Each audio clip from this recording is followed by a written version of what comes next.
ആമക്കുഞ്ഞുങ്ങളെ കടലിന്റെ മടിത്തട്ടിലേക്ക് വിട്ട് കാസർഗോഡ് തൈക്കടപ്പുറത്തെ നെയ്തൽ പരിസ്ഥിതി സംഘടന പ്രവർത്തന മേഖലയിൽ പുതിയ ചരിത്രം എഴുതി ചേർത്തു.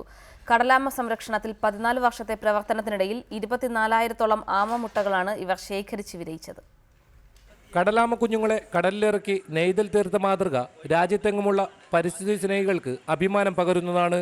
14 വർഷം കൊണ്ട് 24,000-ലേറെ ആമമുട്ടകൾ ശേഖരിച്ച് വിരിയിച്ചെടുത്ത് കടലിന്റെ മടിത്തട്ടിലേക്ക് ഇതിനകം നെയ്തലിന്റെ നേതൃത്വത്തിൽ ഇറക്കിവിട്ടു. 47 ദിവസം മുമ്പ് ഒഴിഞ്ഞവളപ്പിലെ നെയ്തൽ അംഗം ശേഖരിച്ച 131 മുട്ടകളിൽ 79 എണ്ണമാണ് കഴിഞ്ഞ ദിവസം വിരിഞ്ഞത്. വംശനാശ ഭീഷണി നേരിടുന്ന ഒലിവ് റിഡ്ലി വിഭാഗത്തിൽപ്പെട്ട കടലാമകളാണ് വിരിയിച്ചെടുത്തവ. വലകളിൽ കുടുങ്ങി ആമകൾ ചത്തടിയുന്നത് ഇവിടെ മുട്ടയിടാനെത്തുന്ന ആമകളിൽ ഗണ്യമായ കുറവ് വന്നിട്ടുണ്ടെന്നും നെയ്തൽ പ്രവർത്തകർ പറയുന്നു. കടലാമ കുഞ്ഞുങ്ങളെ കടലിലേക്ക് ഇറക്കിവിടുന്ന ചടങ്ങിൽ നീലേശ്വരം നഗരസഭാ അധ്യക്ഷൻ പ്രൊഫസർ കെ.പി. ജയരാജൻ ഉൾപ്പെടെ ജനപ്രതിനിധികളും വനം വകുപ്പ് ഉദ്യോഗസ്ഥരും പങ്കാളികളായി. തൈക്കടപ്പുറത്ത് നിന്നും പ്രകാശൻ കുട്ടമത്തിനോടൊപ്പം റിപ്പോർട്ടർ, കാസർഗോഡ്.